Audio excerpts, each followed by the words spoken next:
grandes tendencias que hemos visto brevemente. No, en estos últimos días han habido estudiantes que se han adherido recién al grupo. Estaba viendo el grupo de WhatsApp y, y bueno, al final de la clase voy a hacer algunos comentarios en la medida que todos vayan ingresando o que vayan a ingresar más tarde. Respecto a la tarea que tendríamos para el día martes, estoy pensando, creo que vamos a moverla hasta el día jueves, ya que hay por lo menos tres o sí, creo que son solo dos o tres personas que han ingresado al grupo recién. Pero bueno, empecemos, ya que vamos a empezar, o mejor dicho, ya que vamos a... Un ratito, ahora sí, ya que vamos a iniciar con este nuevo capítulo. ¿No? En el anterior capítulo hemos visto algunas definiciones de mito como de tiempo y ahora vamos a ingresar a una teoría sobre, eh, la, sobre la historia que como van a observar, vamos a ver, Frankovich se va a valer de los mitos para entender dos grandes tendencias de la historia. Pero bueno, empecemos con el texto de Guillermo Frankovich. El título del libro es Los tipos humanos y la historia. Em, Frankovich ha escrito este libro, Los tipos humanos y la historia, los tipos psicológicos también titula, en 1970, donde presenta una teoría que por lo menos a mí me parece muy interesante sobre el devenir histórico. Personalmente me interesan las lecturas sobre la filosofía de la historia, tiempo y memoria, que son algunos aspectos que he trabajado en otras materias, como algunos de ustedes recordarán. Y me parece que la propuesta que hace Guillermo Frankovich es peculiar frente a otras teorías, ¿no? Porque él entiende el devenir histórico desde el punto de vista de estos tipos humanos que él va a definir. Podríamos decir que Frankovich ha elegido una representación histórica que tiene relación a los tipos psicológicos del psicoanalista Carl Gustav Jung, donde va a dividir a los seres humanos entre extrovertidos e introvertidos, ¿no? Que serían dos tipos psicológicos. Y a partir de ello va a hacer un estudio incluso de Nietzsche en el texto Jung. Frankovich entiendo que toma en buena parte la teoría de Jung, pero no solo aquel, sino a lo largo de este libro que estamos viendo acá, la tapa del libro que estamos viendo en la diapositiva, también va a comparar su teoría, o sea, sí, va a establecer una comparación con otros autores que también habrían dividido a los seres humanos en diferentes tipos. Por ejemplo, está Eric Fromm, quien, según Frankovich, ¿no? Habría dividido a dos tipos de seres humanos, ¿no? Llama a los tipos de orientación productiva por un lado y los tipos de orientación improductiva por otro lado. Menciona un tal Adiker que habría dividido a los seres humanos en heterónomos, en esencia heterónomos y autónomos. Menciona también a Max Scheler, quien habría propuesto, una tipología muy similar a la que él presenta en su libro Modelos y Jefes. No menciona como tal a las tipologías como tal, pero al parecer están en Modelos y Jefes. Está en el libro, esta tipología está en su libro Modelos y Jefes. Menciona un tal Walter Schubert, que igual clasifica a los dirigentes políticos como heroicos por un lado, ascéticos y armónicos por otro, y mesiánicos por otro, ¿no? Y finalmente menciona a Sidney Hook en su libro El héroe en la historia y habría distinguido a los dirigentes políticos, evidentemente, unos quienes hacen los acontecimientos, ¿no? Y por otro lado, quienes son hechos por los acontecimientos.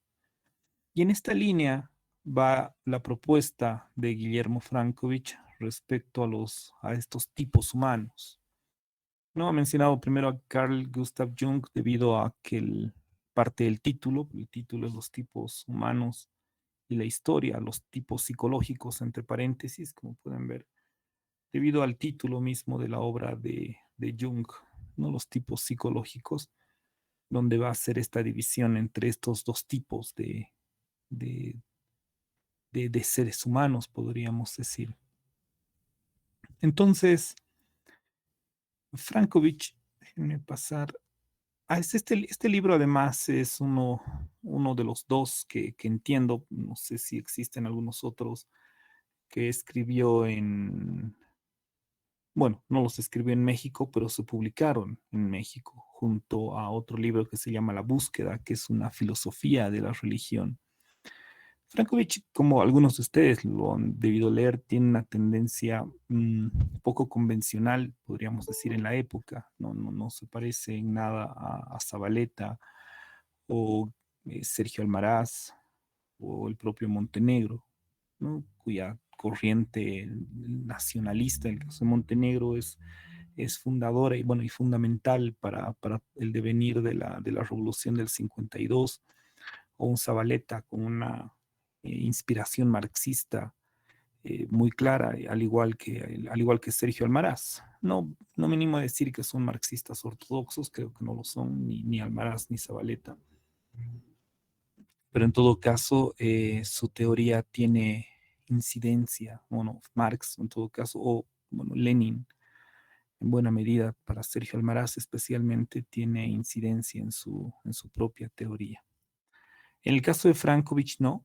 El caso de Frankovich es un autor, no me animo a decir liberal como tal, no creo que él mismo no se consideraba un filósofo liberal, o por lo menos no se ha introducido en la filosofía política o no ha marcado, mejor dicho, una tendencia política o no se ha inscrito dentro de una corriente política.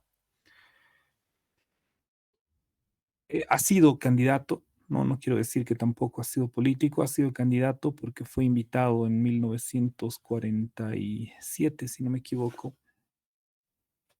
Eh, sí, si me equivoco, el 47, después del derrocamiento de Gualberto Villarroel, el 46, el 21 de julio del 46, se dieron las elecciones y él participó como candidato a la vicepresidencia con Herzog, ¿no? Y bueno, tras los comicios, por una mínima diferencia, le ganó la dupla Guachaya-Mamerto Riolagoitia, ¿no? Que después de la renuncia de Guachaya, Mamerto da el mamertazo, ¿no? Que es el autogolpe, y luego se produce la, la revolución del 52. O sea, él sí fue parte en algún momento de un partido político, pero como él alguna vez ha escrito, creo que no muchas veces, pero alguna vez cuando habla de su vida,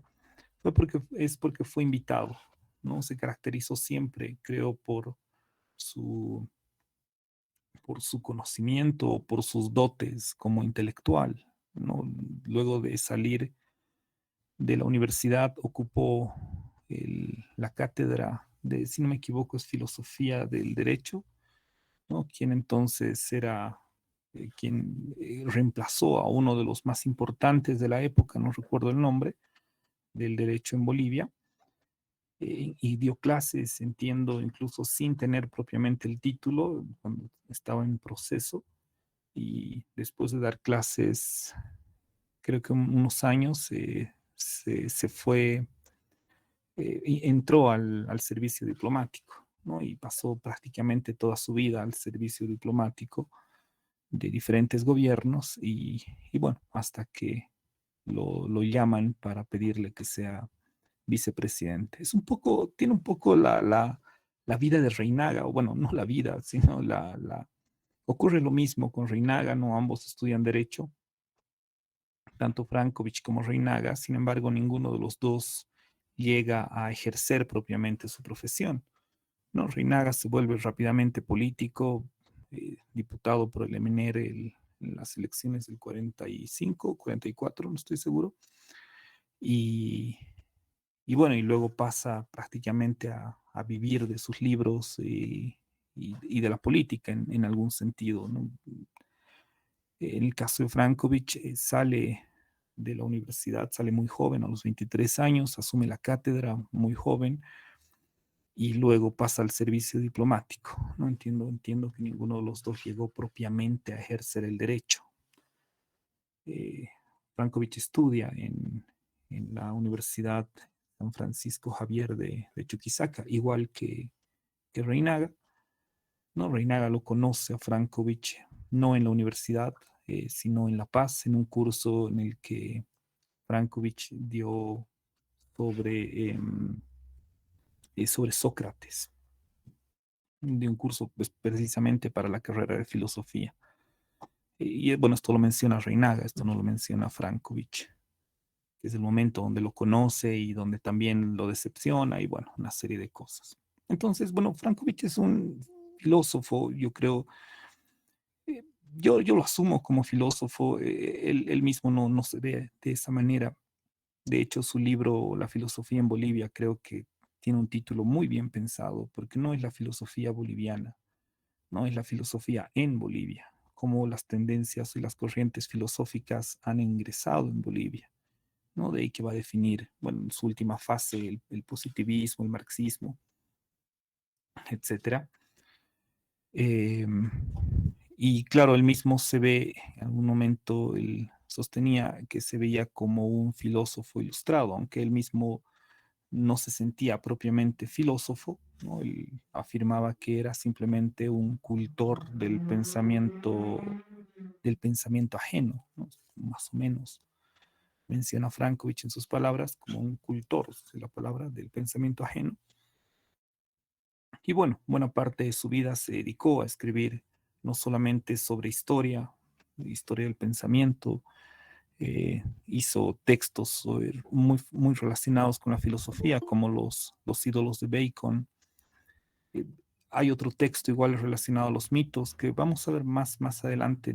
Este texto lo estoy utilizando como una introducción, que se llama Los mitos profundos de Bolivia. Y bueno, la mayoría de ellos siempre tocan autores de la filosofía y los temas que trata son autores de la filosofía. Todo ángel es terrible, que es un texto que en el único lugar donde lo he podido encontrar es en la biblioteca de la Universidad Católica. Ese libro sí que no hay en ningún lado. Todo ángel es terrible. De hecho, no recuerdo qué editorial la publica, que es un texto muy interesante, ya que Frankovich se dedicó o uno de los filósofos que tuvo de cabecera fue Pascal, y hace un estudio muy interesante de Pascal, ¿no? De la famosa pregunta de Pascal,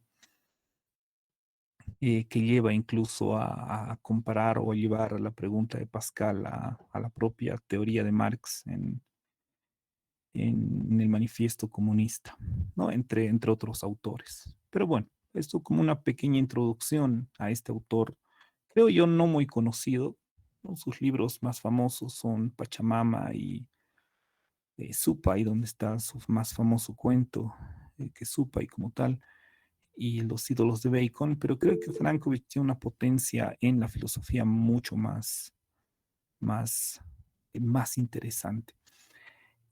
Augusto, no lo tengo, lastimosamente, este libro, que lo están viendo acá, lo tengo en original, y el libro La Busco lo encontré en el pasaje Núñez del Prado, entre los libros usados. Es un libro que además está dedicado por Frankovich, no me acuerdo a quién. Pero están estos dos libros, tanto Los tipos humanos y la historia, están en la biblioteca central, ¿no? Los tipos humanos y la historia y el libro La búsqueda. No lo tengo en Drive. Si algún momento me animo a digitalizarlos, aunque bueno, ahora estoy un poco corto de tiempo, se los voy a pasar, se los voy a pasar, voy a tratar por lo menos de digitalizar la primera parte, pero no es muy difícil. Hace algún tiempo he digitalizado el de Marvin Sandy, La Primera Piedra. Pensé que me iba a tomar meses, bueno, no sé, o semanas, ¿no? En 2 días terminé así, dándome un poco de tiempo. Voy a tratar de hacer lo mismo con este libro, porque está interesante. Realmente Frankovich es, como él mismo plantea no recuerdo en qué texto, que él dice hay dos tipos de filósofos, ¿no? Aquellos que por querer dar claridad eh, llegan a masacrar, no sé si es el término que usa exactamente, pero llegan a masacrar el lenguaje a punto de hacerlo sumamente preciso, ¿no? Pero al mismo tiempo es un lenguaje casi críptico. Y esto le ocurre a Hegel, decía, y esto le ocurre a Kant. En cambio, hay otros que sacrifican un poco esa precisión del lenguaje por hacer un poco más claro, como el caso de Rousseau, ¿no? Y él decía, yo me siento de esa forma, ¿no? Como Rousseau, sacrifico tal vez no todo lo que exactamente quiero decir en la profundidad que quiero decir, eh, en la profundidad que quiero decir, pero trato de ser bastante claro. Y son textos muy, no diré fáciles para leer, pero son bastante amenos. Sí, claro que sí, te lo puedo prestar, no, no hay problema. Déjame terminar, si podemos terminar de ver esto, porque aún lo estoy revisando, o sea, lo estoy leyendo en mis apuntes y todo lo que tengo, y se los presto, no hay ningún problema. Y estoy seguro que está, porque la primera copia que yo tenía de este libro y de la búsqueda fue porque los saqué de la biblioteca central. No, no es fácil sacar, bueno, fue todo un lío que me ayudó una amiga, pero sí los pude sacar y los fotocopié y ya luego lo encontré en original y bueno, y me lo compré. Pero sí, sí, no, no hay ningún problema, no hay ningún problema si lo quieren leer. En todo caso, puedes ir a la biblioteca central, yo estoy seguro que está, pues lo saqué de ahí, tal vez, o no sé, raro que no esté en el sistema, pero bueno, podemos coordinar. Eso sí te pediría, Augusto, igual hablaba de esto con Lucía que igual le interesaba el texto. Déjenme cerrar esta primera parte del capítulo y, y se los paso sin ningún problema. Incluso el libro que realmente se los recomiendo es el de, bueno, además de estos dos, Todo ángel es terrible. Realmente es filosofía. Yo creo que ahí Frankovich ingresa mucho más en la filosofía. Como él dice, siento yo, como un cultor del pensamiento ajeno, no se siente original y creo que esa modestia, no sé, siempre me ha gustado en el caso de Frankovich porque tiene muchas referencias, es un personaje que me ha inspirado mucho y me parece muy interesante. Pero bueno, pasemos entonces propiamente a este texto. A ver, déjenme, ahora sí. A ver, Frankovich define los tipos humanos, que como ustedes ven es el título prácticamente de su obra, como aquellos rasgos que representan inclinaciones, disposiciones, preferencias y sistemas de estimación comunes a grandes sectores humanos. Él define básicamente de esta manera los tipos humanos, ¿no? Son como inclinaciones, disposiciones, un poco, y no quiero entrar en Jung porque tampoco soy un experto. Sí, cuando leía Frankovich, revisé un poco el texto de Jung, ¿no? Y el mismo Jung plantea algo similar um, en sus primeras páginas a esto que plantea Frankovich. Es decir, no, los tipos humanos no se concentran en personajes específicos, no hay rasgos, tampoco hay una diferencia de géneros, no son inclinaciones, ¿no? Disposiciones, preferencias, mucho más, y esto vamos a ver más adelante.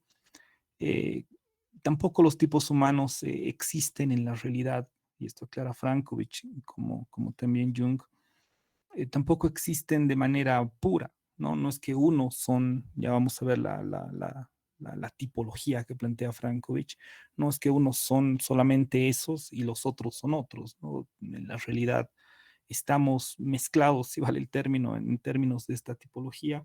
Sin embargo, hay más inclinación de unos por un lado y de los otros por otro lado. Y por ello, tanto Frankovich como Jung no, eh, como decía, no se refieren a características psicológicas individuales, ¿no? Y exclusivas de ciertos grupos definidos, por ejemplo, líderes políticos o personajes, ¿no? Son características, dice, comunes a todos los seres humanos. Y tampoco se dividen estos tipos humanos en clases sociales o grados de inteligencia u hombres o mujeres.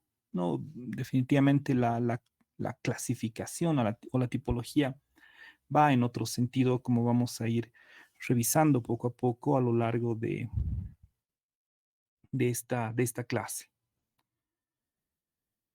Según Frankovich, la historia estaría determinada por estos tipos humanos, ¿no? Aunque evidentemente no de manera absoluta, ¿no? Los tipos humanos, dice Frankovich, es lo que ha determinado el avance o el estancamiento o la forma de avance de las sociedades, la manera en que las culturas han asumido un tipo humano como un tipo líder. Eso vamos a ver con más cuidado más adelante, ¿no? Y son determinantes, ¿no? Para Frankovich, los tipos humanos tienen incidencia en la historia, aunque no una incidencia absoluta, ¿no? Afirma que existen condiciones geográficas, condiciones económicas, condiciones culturales que tienen efectos importantes, sin duda, en la configuración de las sociedades, ¿no? En la configuración de las culturas, ¿no? Y ellas también afectan, evidentemente, en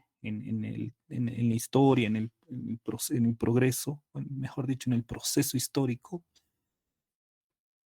pero los tipos humanos son factores que también determinan esta situación, ¿no? Entonces, estos tipos humanos tampoco actúan como conciencias que se desarrollan fuera de todo contexto histórico, ¿no? Y aquí el mismo Frankovich dice, creer que los tipos humanos avanzan en la historia sin considerar contextos, al creer esto caeríamos en una suerte de idealismo y por ello él entiende que todos estos elementos de contexto van a ser determinantes en el propio devenir de las culturas, de las civilizaciones. Ahora bien, ¿cuáles son estos tipos humanos que Frankovich define? Él utiliza un término griego que para denominar estos dos tipos utiliza un término griego que es tarsos, ¿no? Tarsos, que en griego significaría ánimo, confianza, valor o audacia. Y a partir de este término de tarsos, él define dos tipos humanos que son los társicos y los atársicos. Los társicos serían aquellos que tienen actitudes más aventureras y entregadas a las emociones. Podríamos pensar, aunque no en términos estrictos, ¿no? Que los társicos son un poco más extrovertidos, ¿no? Utilizando esta tipología de Jung. Y los atársicos, ¿no? Por la misma palabra, ¿no? La negación de tarsos, los atársicos, serían aquellos que más bien tienen actitudes desconfiadas y necesitan planificar sus acciones antes de actuar, como dice el texto. A mí me llama mucho la tipología que utiliza Frankovich, porque no es una tipología muy, no diré que es común, pero definitivamente sigue a muchos autores. Me llama mucho la atención, por ejemplo, a la tipología de Nietzsche en la genealogía de la moral, de la moral de los amos frente a la moral de los esclavos. Y en esta tipología que plantea el propio Nietzsche, entiendo que cuando estaba escribiendo la genealogía de la moral, estaba leyendo un texto de Dostoyevsky, Las Memorias del Subsuelo, donde el propio Dostoyevsky plantea un tipo de, ¿no? Una tipología similar, ¿no? Del hombre natural frente al hombre alambicado, que tiene mucha relación con esto, ¿no? Es decir, aquellos que tienen actitudes aventureras, que son entregados a las emociones, que no miran el pasado, o en todo caso no los define el pasado o no los define el otro, ¿no? Tomando un poco la definición de Nietzsche, ¿no? Aquellos que se definen a ellos en primera instancia y luego miran a los demás, frente a los atársicos que son más bien desconfiados. Para Nietzsche serán propiamente los intelectuales, ¿no? Básicamente la curia, los sacerdotes, los curas que se dedicaron al pensamiento, obviamente al ser mucho más débiles, tenían que ser mucho más astutos, ¿no? Y la gran definición de Nietzsche, por un lado, los que siguen la moral de los amos son incluso hasta ingenuos, dice Nietzsche. No recuerdo si utiliza el término hasta tontos, frente a la moral de los esclavos, que son muy astutos, porque obviamente no tienen la fuerza para expresar lo que sienten o lo que ocurre en ellos y tienden a ser más bien naturalezas más desconfiadas, ¿no? Y como dice, necesitan, y la definición que plantea Frankovich, que necesitan planificar sus acciones antes de poder actuar. También denomina a los primeros como aventureros y a los segundos como constructores, ¿no? Y aquí ya podemos ir viendo poco a poco por dónde va la idea de la historia de Frankovich, ¿no? Si son los társicos quienes siguen, quienes giran o no giran, quienes dirigen la historia. Es una historia más aventurera, más de conquistas posiblemente, o más convulsa, si vale el término, ¿no? En cambio, si son los constructores, se tienden a generar grandes imperios, ¿no? De aquí bueno, más adelante vamos a ver. Y cuando entremos propiamente a los mitos, que no deja de ser interesante, vamos a ver la manera en la que Frankovich utiliza los mitos fundadores de determinadas culturas y cómo las culturas han devenido, porque claramente en el mito le dan una prioridad o lo vuelven triunfador al que, al que a uno de estos tipos, ¿no? A uno de estos tipos humanos, ya sea a los aventureros o ya sea a los constructores. Por ello, los társicos, o además, mejor dicho, los társicos o los aventureros, ¿no? Tienden a ser mucho más pasionales e impulsivos, ¿no? Vuelvo con la tipología que plantea Nietzsche. Creo que tiene una relación muy estrecha con las memorias del subsuelo de Dostoyevsky, que tienden a ser dominantes y arbitrarios, no diré irracionales. Creo que el término irracional se utiliza generalmente para alguien que es pasional más que irracional. Lo irracional creo que está en otro plano. El mismo Mirko hace clases atrás decía, y finalmente, ¿qué es lo irracional? No, el inconsciente. Estaba cambiando de palabra. ¿Qué es el inconsciente? En todo caso, la irracionalidad es algo distinto, evidentemente, de la impulsividad, de la pasionalidad, ¿no? Y estos seres, los seres társicos, son en esencia pasionales, impulsivos, son dominantes, son arbitrarios, por ello tienden a ser mucho más arriesgados y mucho más temerarios, ¿no? Y creo que, nuevamente vuelvo a decir, la relación con otras tipologías es similar. El mismo Nietzsche, en su primer periodo, lo apolíneo y lo dionisíaco, también apunta a este tipo de tipología de unos que son mucho más aventureros frente a otros que son más, no diré constructores, como plantea Frankovich, pero en todo caso mucho más racionales. Hay una parte, y no voy a mencionar más a Dostoyevsky, un poco es parte de esto que vamos a ver, pero hay una parte donde Dostoyevsky sostiene que estos hombres naturales que que son los individuos más, y los llama naturales porque son pasionales, porque son impulsivos. Y él dice, ellos corren sin medir consecuencias y avanzan sin mirar atrás hasta que se chocan con una pared de tal manera que se dan un golpe en la cabeza, quedan atontados, pero luego se levantan y corren al lado derecho o al lado izquierdo, ¿no? Corren, pero siguen corriendo. En cambio, los alambicados, como yo, ¿no? Porque es que se asumía como ratoncito de biblioteca y una serie de cosas que menciona Dostoyevsky. En cambio, personas como yo corremos y nos encontramos con un muro y y cuando nos chocamos con el muro, nos ponemos a pensar por qué ese muro está ahí, ¿no? ¿Qué está haciendo ese muro en mi camino? Y si lo voy a pasar o lo voy a ir por otro lado, qué sé yo. Y, y es un poco esta idea que también maneja Frankovich, ¿no? En cambio, o mejor dicho, si bien los társicos o aventureros tenderían, mejor dicho, a ser más pasionales e impulsivos, serían más dominantes y además serían arbitrarios, además de ser arriesgados y temerarios. Los atársicos o constructores seguirían un orden distinto, ¿no? O seguirían una tendencia opuesta en todo caso. Frankovich dice, son más amigos del orden, son sin duda mucho más organizados y tratan además de proveer bienestar a sus allegados, no son empáticos con las personas. Y por ello los atársicos tienden a ser siempre mucho más, o tienden a ser conciliadores y diplomáticos. No mucho más, pero sí tienden a ser conciliadores y diplomáticos.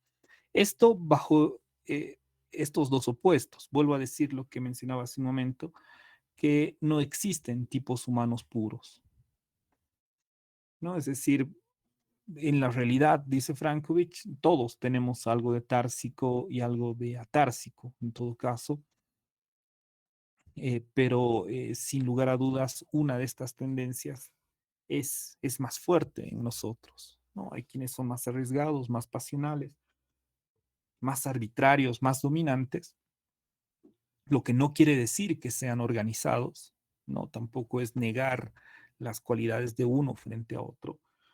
Pueden ser organizados, tal vez menos diplomáticos que otros, ¿no? Porque tienden a ser más dominantes. Entonces, hay un juego, evidentemente, en la realidad, dice Frankovich, eh, porque estos tipos humanos nunca se presentan de forma pura, sino siempre de manera confusa, podríamos decir.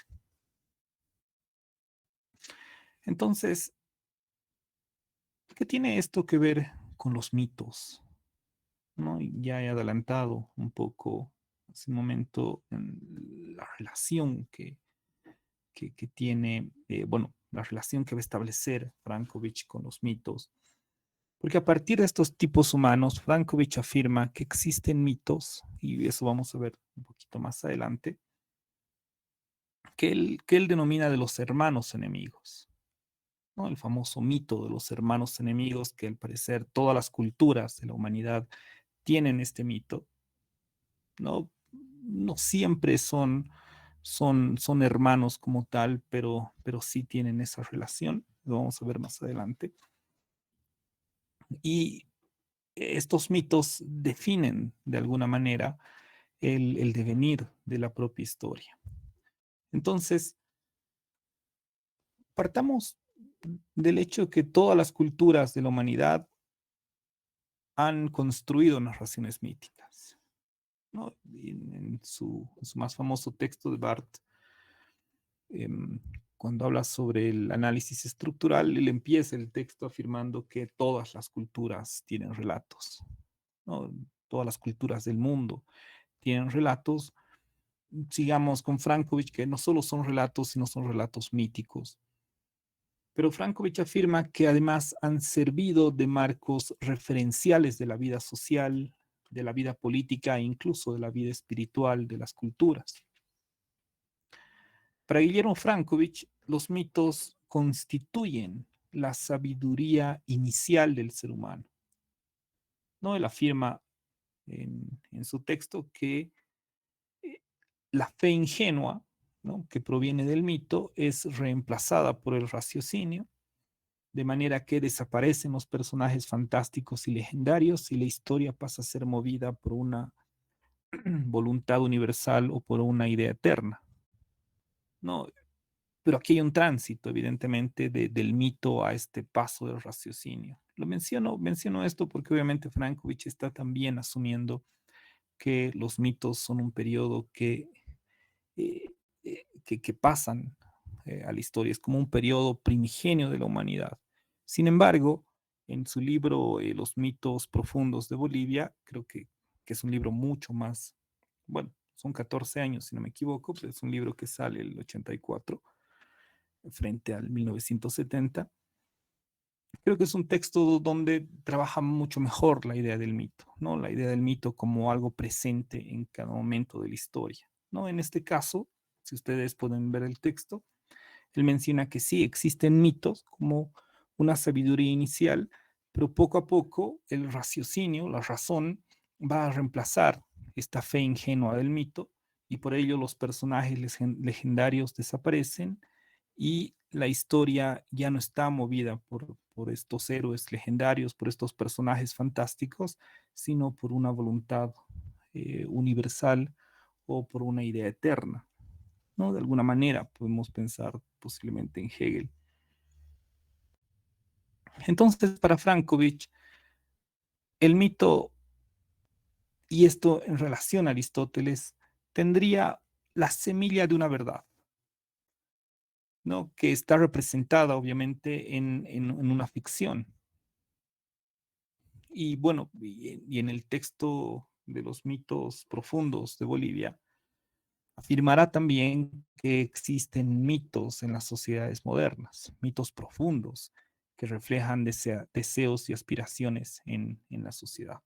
Pero bueno, vamos a este fragmento. A ver, ¿quién me ayuda con la lectura?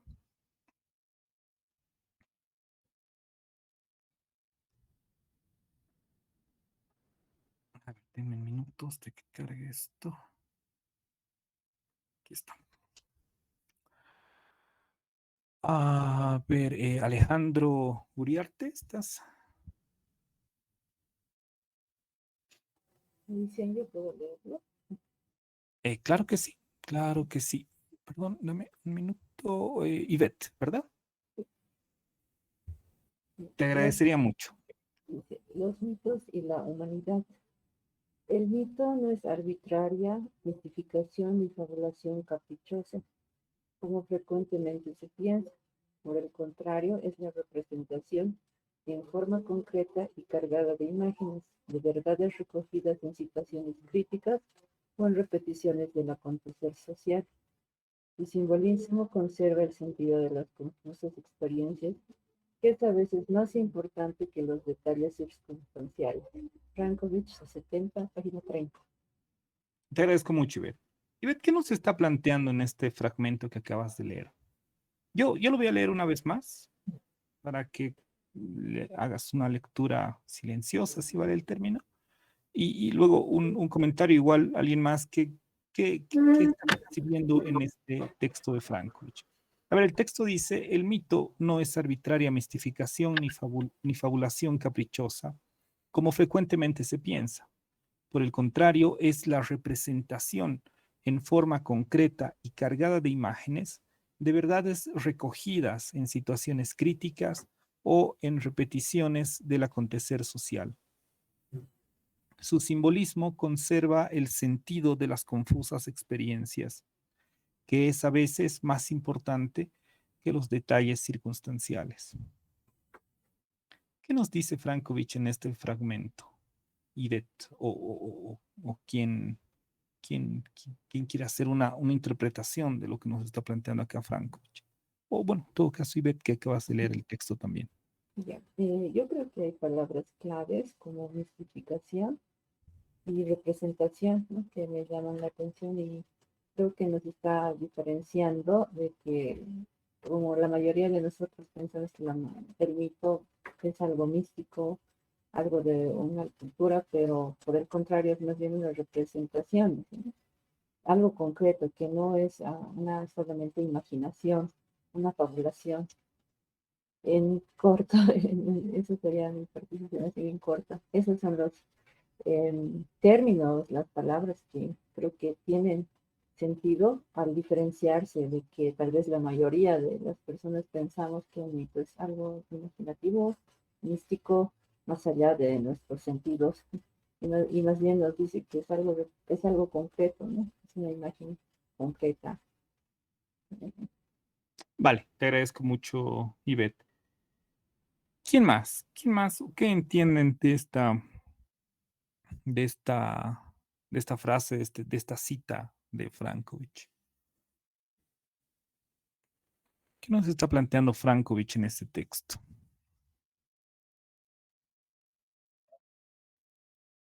Sí, te escucho muy bien. Adrián,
ya, te agradezco, Adrián.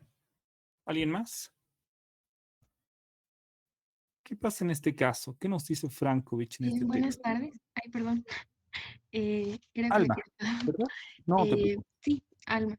Eh, claro, Dime. concordando con mis compañeros, sí se podría analizar de muchas formas que cuando en ese momento se estaban realizando los mitos, muchos en nuestra actualidad ahora lo ven como que no, unas historias que ahí se inventaban y que nada que ver, así. Pero en realidad creo que lo que nos está tratando de decir el texto, que tienen algo más profundo, que tienen algo como que escondido, como nos dice, un acontecer social. Entonces lo que nos estaban tratando de decir con los mitos era también de una forma mística, por así decirlo, contarnos lo que en realidad era su situación actual, lo que estaban viviendo y que por eso o sea, haciendo toda una interpretación de lo que, digamos, en ese tiempo serían los dioses, los minotauros o cualquier otra cosa que se plantearía a la realidad que ellos tenían y, o sea, que representaría en realidad a un grupo o que representaría a una persona, pero que sí son, que eran parte. Creo que le doy muchas vueltas, pero creo que eso es. No, está muy bien. Te agradezco mucho, Alma. ¿Alguien más? ¿Qué nos dice Frankovich? Creo que sí hemos visto algunos elementos que han mostrado tanto Adrián como Alma. Mauricio.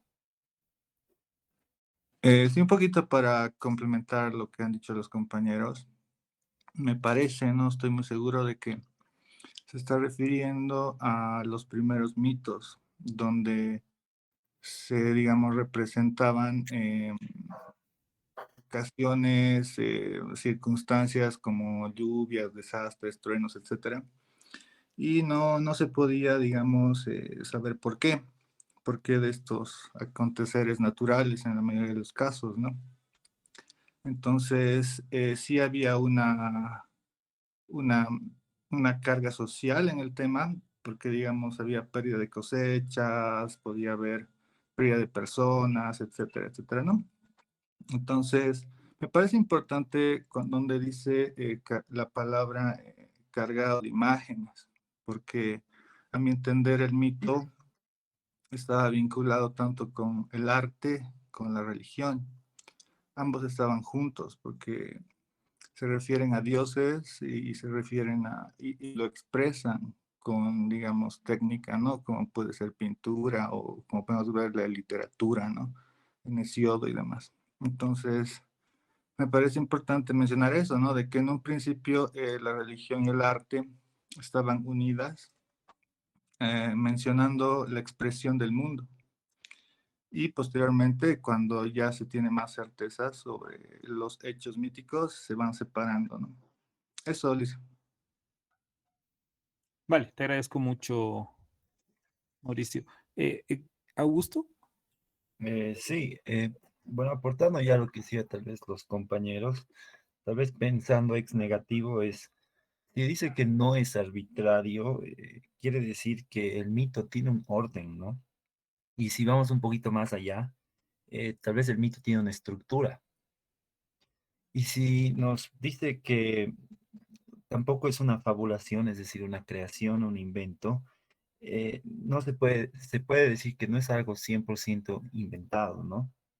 Avanzando un poco más en la misma lógica, menciona que se hizo una representación del acontecer social, digamos, pero no de los detalles circunstanciales o no tal vez de lo que está a la vista, en nuestros ojos, digamos, a primera percepción, sino aquello que se repite, es continuo y tiene un carácter un poco más profundo, es decir, no es de los meros acontecimientos, sino tal vez de las implicancias o significaciones detrás de esos acontecimientos.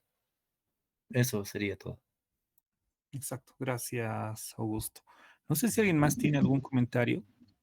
Mirko, Sí, ¿se me escucha? Buenas tardes. Mirko, ¿qué tal? Sí, se te escucha bien. Gracias. Bueno, en realidad, bueno, yo tengo, tal vez, quisiera indagar un poquito más sobre la cuestión de los tipos, ¿no? Porque en realidad, si vamos a hablar de tipos, bueno, yo tenía entendido de que hay arquetipos, ¿no? Es decir, hay modelos originales, son como una especie de prototipos. Estos prototipos, por lo menos en cibernética, van a generar una memoria, ¿no? Una memoria arquetípica, ¿no? Y en base a eso se va a hacer los programas, etcétera, ¿no? De todas maneras, en el plano del mito, yo creo que tiene que haber nomás un arquetipo, ¿no? Es decir, un modelo de tal vez de creación o del surgimiento del cosmos, del mundo, de las culturas, ¿no? Y tiene que haber, como dice el autor, una representación de este arquetipo. Y esta representación que van a ser no solo los de la cultura que han fundado, ¿no? Sino sus descendientes. En realidad, toda la historia del pueblo que ha fundado este arquetipo va a tratar de, no sé si que copiar, pero por lo menos de seguir estos modelos, ¿no? Estos arquetipos. Entonces, pero mi pregunta, mi preocupación va en el sentido de ver si esta representación va a ir en plenitud con lo original, ¿no? Es decir, ¿habrá variado o será una representación pura, una representación estricta del arquetipo original? Segunda pregunta, ¿habrá un arquetipo original, ¿no? Puro que ha permanecido hasta nuestros días? Necesita era mi duda. Vale, gracias. Gracias, Mirko, por la pregunta. Los arquetipos, en este caso, los modelos originales, vamos a ver precisamente en estos mitos fundacionales, ¿no? Que son producto de estos tipos humanos, ¿no? De estas tendencias generales que se van a producir en la sociedad. Según Frankovich, evidentemente, la humanidad se divide en estos dos tipos humanos. Como entiendo en el caso de Jung, la humanidad se divide entre los eh, extrovertidos y los introvertidos. Y claro, y se van a generar arquetipos, mitos como modelos que van a marcar la cultura. En el caso de la cultura semita, por ejemplo, Frankovich menciona el mito de Caín y Abel, ¿no? Como los dos hermanos que tienen estas dos tendencias. Y claro, todas las implicancias que va a tener este mito en la propia cultura. porque hace una diferencia que no deja de ser interesante con ya no el mito semita judío, sino el mito cristiano del hijo pródigo, ¿no? Donde va a aparecer nuevamente esta dupla, este mito de los hermanos enemigos, cuya resolución va a ser distinta porque la misma cultura refleja algo distinto. O sea, la misma cultura va a percibir las situaciones de forma distinta, ¿no? De ahí la diferencia entre los judíos y los cristianos, ¿no? Unos apegados a la ley, otros bajo esta ley del perdón y el amor. Y lo mismo con el mundo griego, cuando veamos el caso de Prometeo. ¿Qué es lo que dices en tu pregunta, ¿no? Que no deja de ser interesante, ¿no? Estos arquetipos de la creación. Sí, sin duda hay arquetipos que se construyen, que se van a construir en los mitos, ¿no? En la creación, que van a terminar siendo modelos de la sociedad. No, pero en este caso, Frankovich está viendo estos modelos que van a generar tendencias históricas, es decir, de cómo se va a percibir la construcción de la historia en Grecia. No deja de ser interesante porque, por ejemplo, Frankovich dice la consecuencia de haber seguido el modelo Prometeo Epimeteo que toma de Platón, que sigue precisamente estos hermanos enemigos, ha sido que Grecia nunca ha logrado ser un gran imperio. Por ejemplo, frente a el imperio Inca, por ejemplo, ¿no? Que ha seguido un modelo Manco Cápac, Ayar-Cachi. No, bueno, aunque en realidad los hermanos Ayar eran muchos más, ¿no? Ayar, no solo Ayar Manco, Ayar Cachi, Ayar, uy, se me fue. Bueno, son 4 hermanos, ¿no? Entre ellos Frankovich divide a 2 fundamentalmente. Entonces, sí, estos modelos que vamos a ir viendo en las diferentes culturas, solo vamos a entrar con profundidad a Prometeo, ¿no? Los otros los vamos a ver de manera un poco más ligera, más desde Frankovich. Porque luego vamos a ingresar un poco con mayor profundidad en el caso del cristianismo. Estaba revisando ese texto que me prestó, que me pasó, mejor dicho, Iván, sobre los mitos semitas. Pero ahora me gustaría que veamos estas construcciones, ¿no? Estas representaciones que tú mismo mencionabas, que van a reflejar, ¿no? Situaciones como él dice en el texto, situaciones críticas, ¿no? Además repeticiones del acontecer social. Es algo que ocurre en una y en otra cultura, no solamente los mitos que terminan siendo modelos de acción, sino que van a reflejarse a lo largo de la historia. Claro, hoy en día no sabría llevar estos mitos, o finalmente cuál es el mito de los hermanos enemigos que estamos siguiendo nosotros como sociedad, ¿no? Ahí sí me siento desvalido, no sabría qué responder en ese sentido. Pero bueno, vamos a tratar de seguir a Frankovich, ¿no? Y ver de qué manera se van a ir construyendo en las diferentes culturas, ¿no? De qué manera se van a ir construyendo estos modelos. Pero bueno, para no repetir mucho lo que ya han mencionado, creo que Mauricio, Alma y Augusto han explicado muy bien esta idea de los mitos. Me animo a decir incluso desde algunas vetas distintas. Me animo a decir que para no dar mucha vuelta, el mito no es un capricho, creo que eso decía Augusto, obviamente sacando de la cita de Frankovich. No es un capricho, no es una fabulación caprichosa, por lo que hay una necesidad del mito, hay una necesidad de esta representación en la sociedad, porque a partir del mito se puede conocer aquellos elementos, aquellas verdades, que es un término que plantea Frankovich, aquellas verdades recogidas de ciertas vivencias de las culturas, situaciones críticas, pero también aconteceres sociales que se repiten en la historia. Y por ello el simbolismo de estos mitos, no es un simbolismo que termina siendo mera ficción, sino que de alguna manera expresa las experiencias, ¿no? Y hay algo una palabra que me parece fundamental acá es conserva el sentido.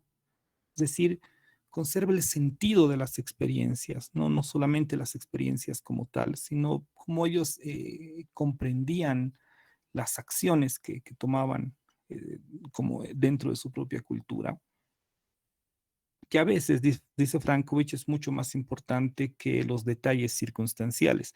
Yo siento acá que también Frankovich está no haciendo una crítica, pero haciendo un breve, un pequeño, mejor dicho, paralelismo con la historia. Pero finalmente, la historia se vale de detalles, ¿no?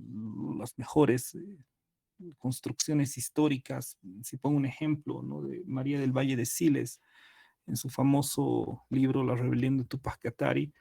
Es un libro sumamente interesante porque tiene un montón de documentos que detallan las situaciones que ocurren. Evidentemente los mitos no hacen eso, ¿no? Los mitos nos presentan situaciones más confusas, ¿no? Situaciones mucho más generales, pero, diría Frankovich, recogen el sentido de esas experiencias, de esas acciones, de las acciones como ellos veían. En el caso y algo que me parece interesante, entendiendo el mito desde esta perspectiva, es, por ejemplo, no ver la Odisea o la Ilíada simplemente como mera ficción, ni a Homero como, como un literato, como hoy se entiende, que escribe solo sobre ficción. Creo que ni siquiera la literatura es solamente ficción, ¿no? En algún sentido, la literatura también nos va a representar modelos de acción, nos va a representar eh, modelos de belleza de la época, ¿no? Dependiendo del tipo de autor que estemos leyendo. Y en este caso, los autores griegos, bueno, estos textos griegos, los textos que han llegado a nosotros, que en su momento eran narraciones orales, evidentemente representaban tendencias o gustos o modelos de belleza, modelos de acción, modelos de valentía, ¿no? Que se tenía en aquel momento, ¿no? En aquellos momentos, en el mundo griego, bueno, también haciendo una lectura mucho más estricta de la Ilíada, por ejemplo, se puede ver que hay diferentes momentos en la historia que pueden haber sido completados, ¿no? En diferentes siglos, ¿no? Hay un ejemplo que mencionaba Struve, que es un autor del mundo griego antiguo, en el uso del hierro, por ejemplo, ¿no? Frente al uso del cobre, ¿no? En la época de Homero solamente el cobre era utilizado eh, para las herramientas, pero ya en épocas posteriores el hierro empieza a aparecer como un material necesario, además porque era mucho más fuerte, mucho más duro, mejor dicho. Entonces, incluso en esas lecturas se puede entender mucho del mundo griego y no solo no tomarlas como una suerte de pura fabulación.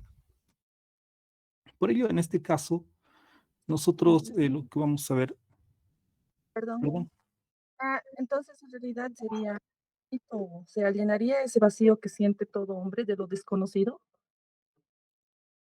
Porque el hombre tememos a lo desconocido, entonces con el mito llenaríamos eso, licenciado. Más o menos eso que se quiere decir.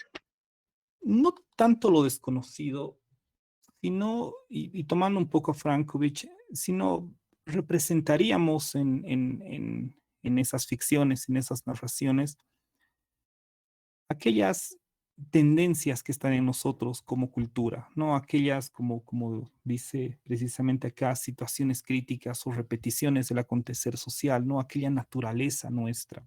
Tomando en cuenta los mitos, o mejor dicho, los tipos humanos, estos mitos de los hermanos enemigos, o el mito de los hermanos enemigos que vamos a ver en diferentes culturas, de alguna forma, lo que dice Frankovich es que como existe, como estos tipos humanos están en las culturas, están en nosotros, y las culturas asumen uno de estos tipos humanos como parte de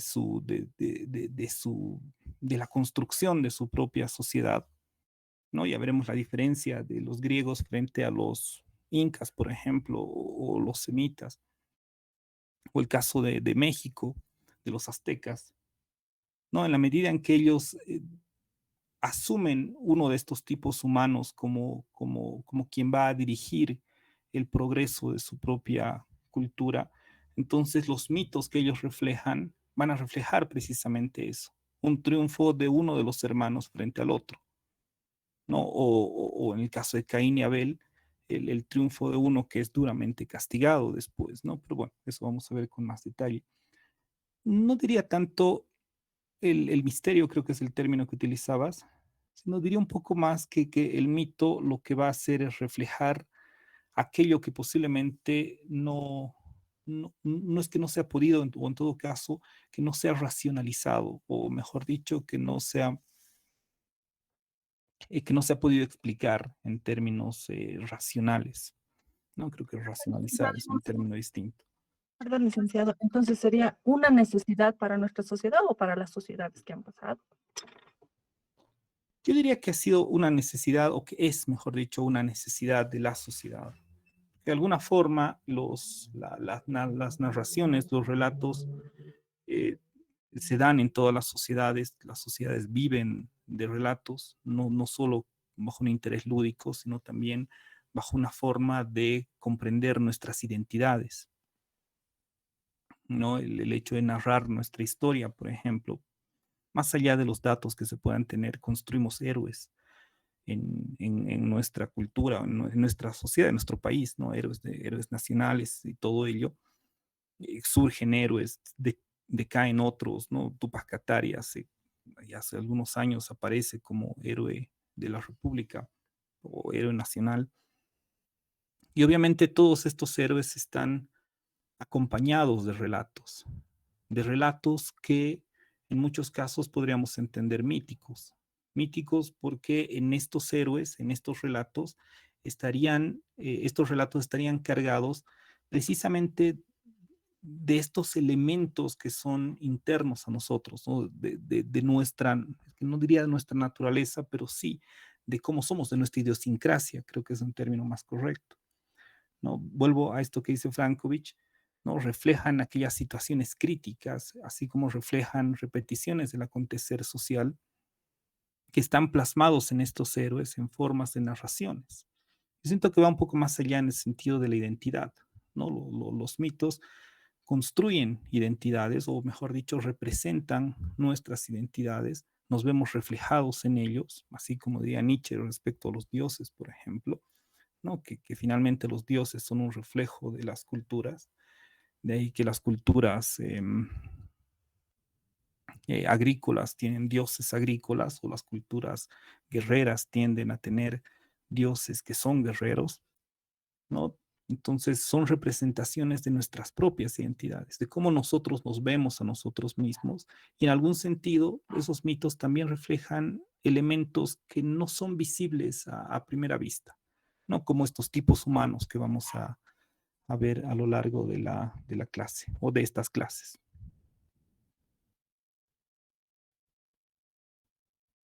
No sé si me he dejado entender, Carla, o Licenciado, sí. Sí, gracias. Yo te consulta. ¿Los dime, mitos pueden ser reemplazables? ¿en qué sentido reemplazables? O sea que si pasa en una situación, bueno, creo que con el tiempo podría ser reemplazable. Como va cambiando la sociedad, entonces se va Ah, dejando pasar nuevas, bueno, nuevos. yo diría que sí, sin lugar a dudas, ¿no? Y ahí entramos en un conflicto sobre qué finalmente entendemos por mitos. Obviamente el mito de la Ilíada y la Odisea, o si lo asumimos como mitos, que creo que lo son, en el fondo creo que lo son. eh, Evidentemente, esos modelos de acción, esos modelos de belleza representados en esas historias, em, han dejado de ser válidos en algún momento, ¿no? Además, por todas las transformaciones, Alejandro Magno y todo lo posterior. Entonces, evidentemente, esos mitos han sido reemplazados por otras narraciones, sin lugar a dudas, ¿no? Y esos mitos pasan a ser meras ficciones, como hoy entendemos la Ilíada o la Odisea. Para nosotros es absoluta ficción, ¿no? O lo vemos de esa manera, o se tiende a ver de esa manera como pura ficción. Y surgirán otros mitos que para nosotros no serán evidentemente mitos, pero serán determinantes en nuestras acciones, es decir, serán un reflejo de nuestras propias identidades, ¿no? De nuestras propias acciones. Yo creo que sí. Yo creo que igual Frankovich en su último texto, Los mitos profundos de Bolivia, lo que ha mostrado es eso, ¿no? Que en cada época, cada momento histórico importante ha sido reflejado por un mito, ¿no? El mito del, del oro, perdón, de la plata de Potosí, el mito de la riqueza de los recursos humanos, el mito del invasor español, ¿no? Que han sido momentos en la historia que se han visto reflejados en, en no solo en narraciones, pero sí en discursos eh, que representan nuestros sentires, ¿no? Que representan lo que nosotros sentimos, lo que nosotros pensamos, nuestras tendencias, nuestras emociones, ¿no? Que eso ya son mitos ligeramente distintos a los que vamos a ver, ¿no? Estos mitos de los hermanos enemigos serían mitos no solo fundantes de las culturas, sino mitos que persisten en nosotros, ¿no? Nosotros nos veríamos, según Frankovich, reflejados en estos mitos en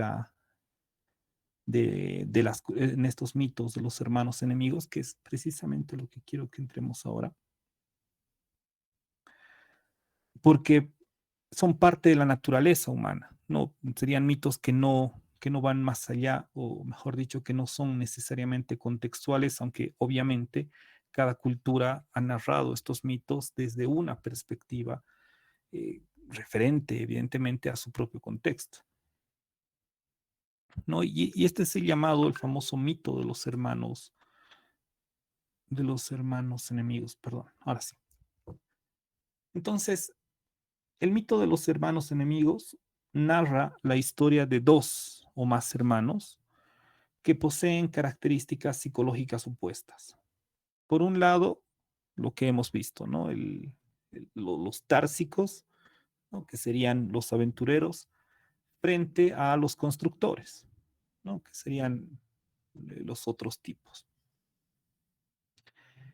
Y en el mito, estos hermanos se enfrentan de manera constante, ¿no? De este modo, los hermanos enemigos son arquetipos, ¿no? De este antagonismo primordial que además trata de justificarse a sí mismo, dice Frankovich, con las más diversas razones y cuya profunda causa es la visceral diferencia de actitudes frente al mundo y a la vida que tienen los hombres, ¿no? Entonces, este mito, el que vamos a ver con Frankovich, y además es el mito que de alguna forma marca una diferencia entre una idea de historia que es más circular frente a una idea de historia que es lineal,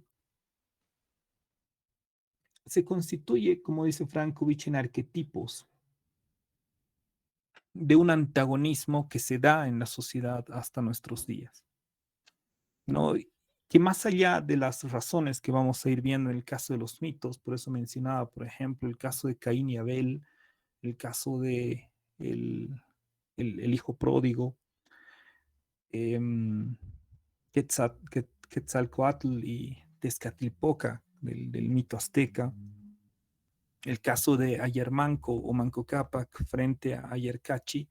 Evidentemente existen diferentes razones que van a motivar la pugna entre estos hermanos, ¿no? En algún caso son dos hermanos, como Caín y Abel, o en otro caso son varios hermanos, como el caso de los hermanos Ayar.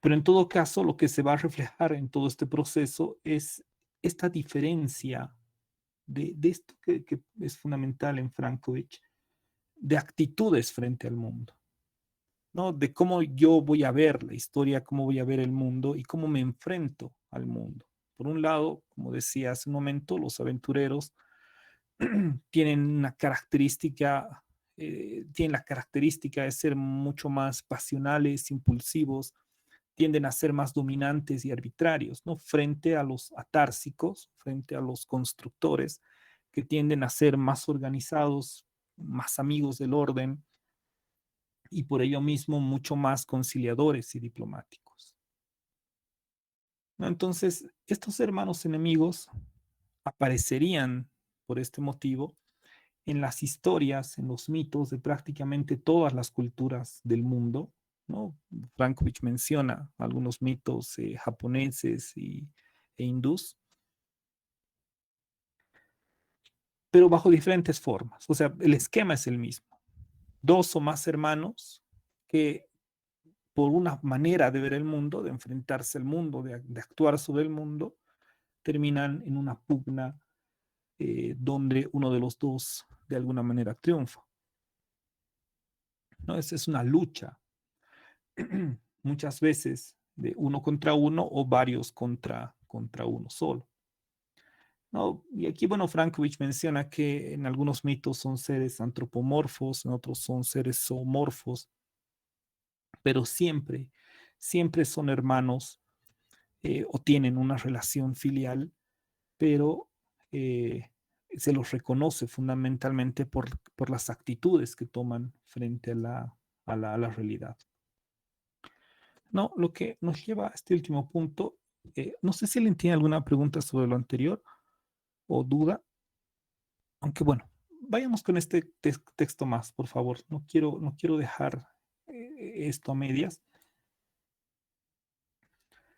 Entonces, en opinión de Frankovich, el mito de los hermanos enemigos expone una realidad mucho más profunda que es un antagonismo, ¿no? Entre los seres humanos, es decir, el antagonismo de estos personajes en los mitos va a representar el antagonismo existente en los seres humanos, porque en tanto cada uno de nosotros asume una tendencia, pero finalmente no existen tipos humanos puros, como decía al principio, pero asume una prioridad, no sé, en el caso de cada uno de nosotros, tenemos formas diferentes de ver el mundo, ¿no? Obviamente más allá de cuestiones políticas, culturales y todo ello, es una manera de concebir el avance de la historia. Y en el caso de los mitos, cada uno de los personajes responde a estas características psicológicas, ¿no? Es decir, ya sea la característica del aventurero o la característica del constructor. Vamos con este texto más, por favor, para ya cerrar un poco más esta idea y me gustaría igual hablar sobre la siguiente clase. No sé quién podría ayudarme a leer, por favor, este fragmento. A ver, vamos con José. Sí, no, ay, Sí, sí. ¿Quién? perdón, está bien. No te Mm, preocupes. Alma, por favor. Todo el mundo conoce esas naturalezas cerradas, impenetrables, tímidas a menudo, que contrastan de la manera más fuerte e inimaginable con aquellos otros caracteres abiertos, sociables, a menudo alegres o al menos amables y accesibles, que se llevan bien con todos o que se pelean con todos, pero que, sin embargo, mantienen relaciones con los demás, incluyen en ellos y se manifiestan influir por ellos. Perdón, era y se dejan influir por ellos. Ok, vale. Te agradezco mucho, Alma. Eh, ¿Qué nos plantea acá Frankovich? ¿No? Él está mencionando estas dos naturalezas, ¿no? Por un lado, unas que son más cerradas e impenetrables y tímidas, que contrastan de manera muy fuerte con otros seres, con otras personas que tienen que tienden a ser mucho más abiertos y sociables, ¿no? Frente al mundo, mucho más accesibles. Aquellos que se llevan bien con todos o que se pelean con todos, pero evidentemente mantienen relaciones mucho más fuertes, o más que fuertes, mucho más abiertas, por lo que además son influyentes. Al igual que Jung, yo creo que Frankovich sugiere que se reconocen estos tipos humanos no a partir de un arduo análisis, ¿no? Y es por ello que son claros de percibir en, en el mito de los hermanos enemigos. Porque estos tipos humanos se manifiestan de manera abierta, dice Frankovich, en las acciones que tomamos frente al mundo. De esta manera, dice Frankovich, la materia de la historia estaría determinada, aunque no en su totalidad, evidentemente. Él entiende que el contexto, los aspectos geográficos, etcétera, etcétera, van a afectar de alguna manera, pero son determinantes también estas dos actitudes que impulsan a los individuos a actuar de una o de otra manera, ¿no? Es decir, esta forma en la que los individuos actúan para afrontar la vida de alguna manera, ¿no? Y esto implica que el mito no solo tendría incidencia en el origen de las culturas, sino que tendría incluso efecto en cómo se ha desarrollado hasta nuestros días. Por eso decía hace un momento, es claro, como vamos a ir viendo, qué mitos habrían, de alguna forma, mitos fundacionales, habrían marcado o serían evidentes en cómo la propia cultura ha asumido su manera de enfrentarse al mundo, ¿no? Ya sea el mito semita, el mito azteca de los hermanos Tezcatlipoca y Quetzalcoatl,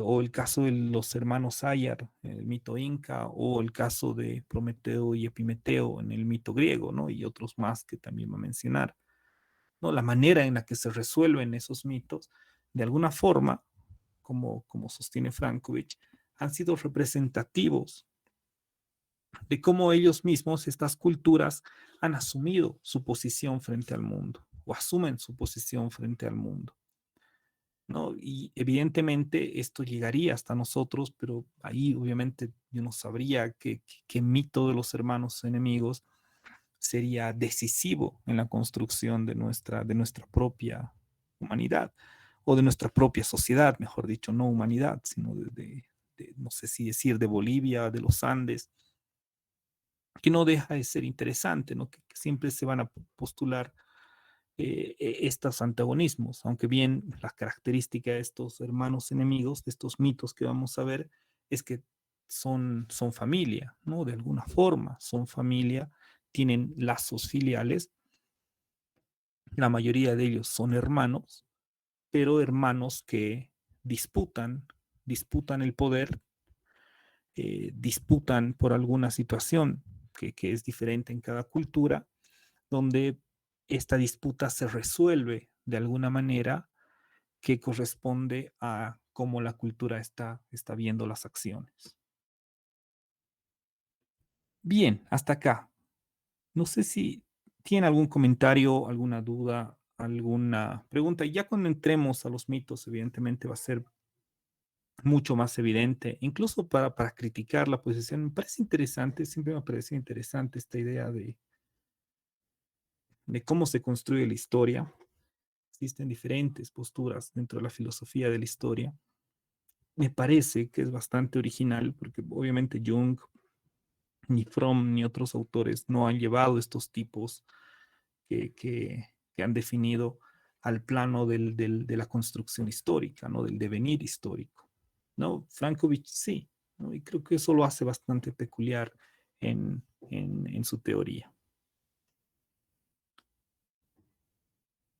Bien, si no hay preguntas, antes de acabar, Mirko, estás hablando, pero no se escucha. O por lo menos no te- Tengo una, bueno, una observación. Ahora sí, si será pertinente. dime, dime, Ya, Américo. ya, por lo menos en el caso del mito griego, me parece que en estos pueblos costeros del sur de Europa, antes del mito griego, habían otras cuestiones míticas relacionadas con el totemismo, ¿no? Con el fluido, con lo invisible. De ahí la influencia en varios cosmólogos, los primeros filósofos cosmólogos sobre estas tendencias. Y también creo en el caso de Cari, eh, ante los pueblos conquistados por el Incario antes del expansionismo, también había algo parecido, ¿no? Unos mitos relacionados con la organización del espacio, pero del espacio como un fluido, ¿no? Con esto del alma, ¿qué le llamamos nosotros? Algo parecido a la Hallyu, ¿no?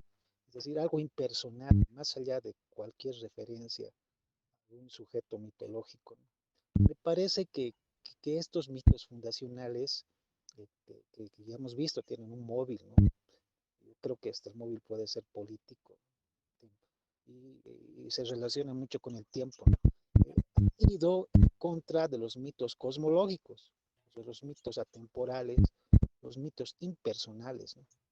Y bueno, como decía Spinoza, creo, si no me acuerdo, ¿no? Toda determinación es negación en parte, ¿no? Yo creo que estos mitos han negado anteriores mitos, que se reemplazan, se reemplazan. Pero entonces, en mi opinión, habría yo creo dos clases de mitos, ¿no? Los mitos fundacionales que han ido a reemplazar a los mitos cósmicos, cosmológicos, atemporales e impersonales. No sé si estoy en lo correcto.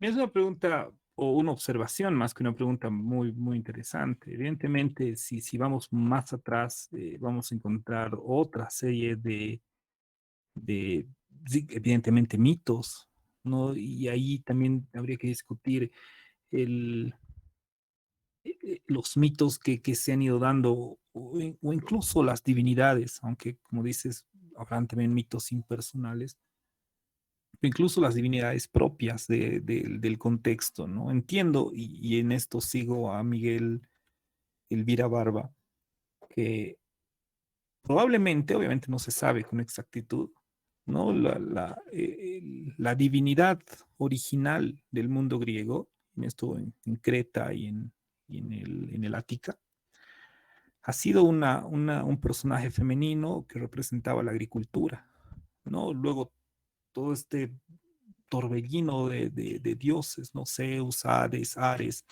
etcétera, etcétera, ¿no? Son dioses que se han ido configurando a partir de Oriente, ¿no? Dioses que han sido llevados y, como bien dices, evidentemente en ese periodo anterior a estos mitos que han terminado reemplazando, sin lugar a dudas, de los señoríos collas, ahí creo que no sabría, no sé si hay estudios que hablan sobre posibles mitos de los señoríos collas. No creo que lo único que se tiene es lo escrito por los cronistas, que finalmente es todo lo que los mitos del Incario, y además del Incario en la época en que llegan los cronistas. No, creo que no hay registros anteriores. Y en el caso de Grecia igual, evidentemente el único dios griego, o la única diosa griega, o la diosa griega original de esas tierras, que habría sido una diosa representativa de la naturaleza, y seguramente habrán habido otras creencias que han pasado a ser reemplazadas por estos.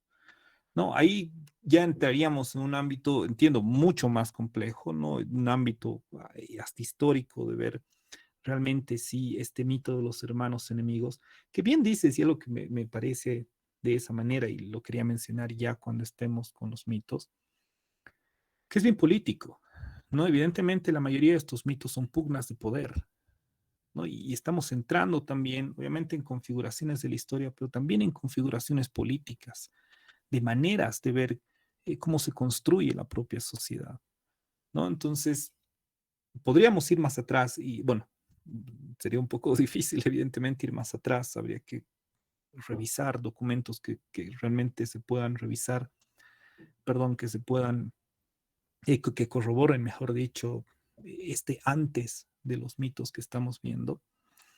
Pero bueno, creo que va a ser un poco difícil, pero en todo caso creo que la observación está muy al punto, ¿no? Incluso para quien le interese el caso de los mitos griegos o los mitos andinos, ¿no? Frankovich puede ser un referente, así como Augusto en su momento trabajó. No recuerdo el autor que mencionaba, ¿no? Bajo un esquema para entender los mitos.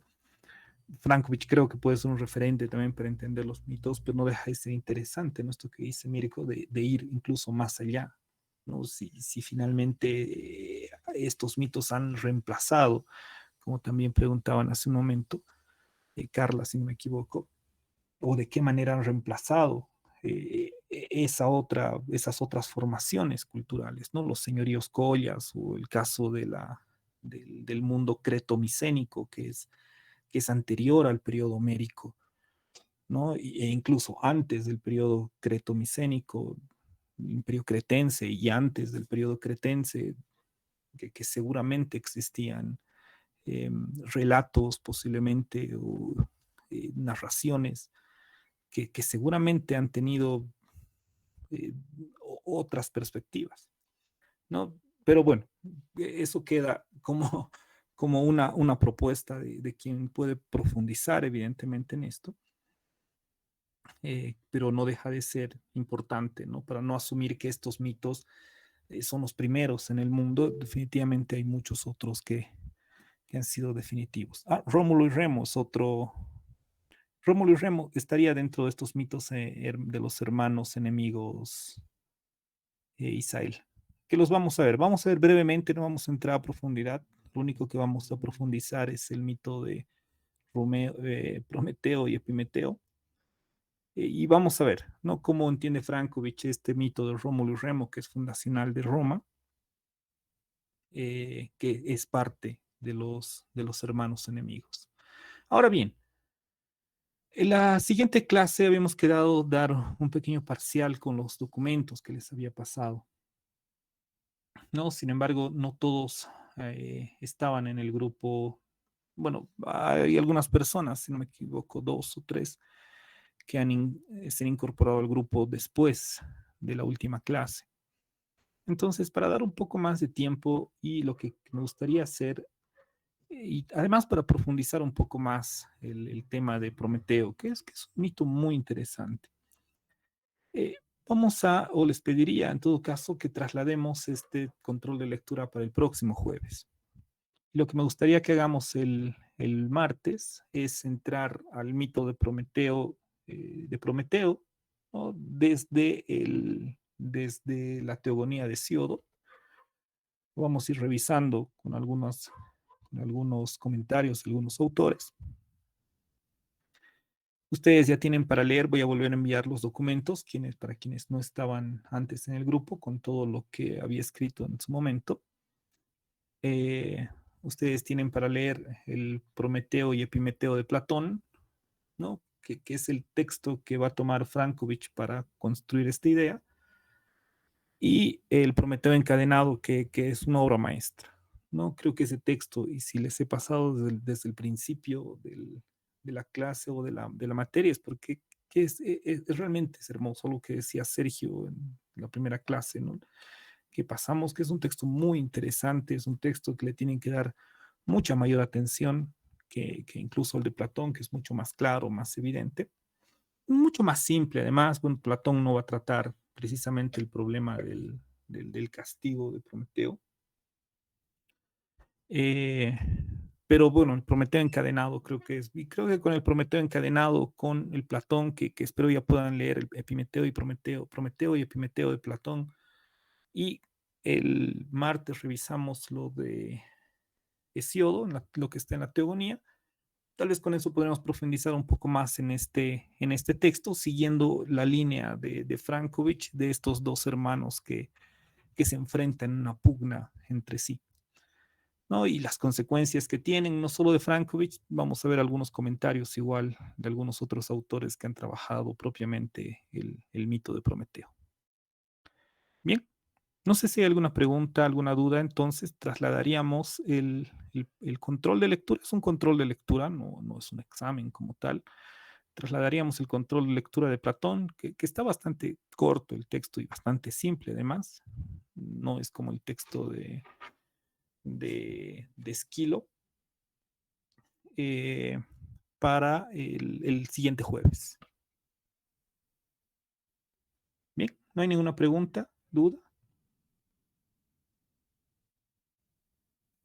Ok, entonces quedemos de esa manera, por favor. El martes entonces revisamos la teogonía de Hesiodo y el jueves damos el pequeño control, que no va a durar mucho, y seguiríamos trabajando con esto de Frankovich. Bien, que les vea muy bien, que tengan un buen fin. Claro, buenas noches, licenciado. Buenas Sergio, noches. dime. No, está bien. Nada. Ok. Viéndome, buenas noches. Vale, Sergio, que les vea muy bien. Buenas noches. Nos vemos el siguiente martes.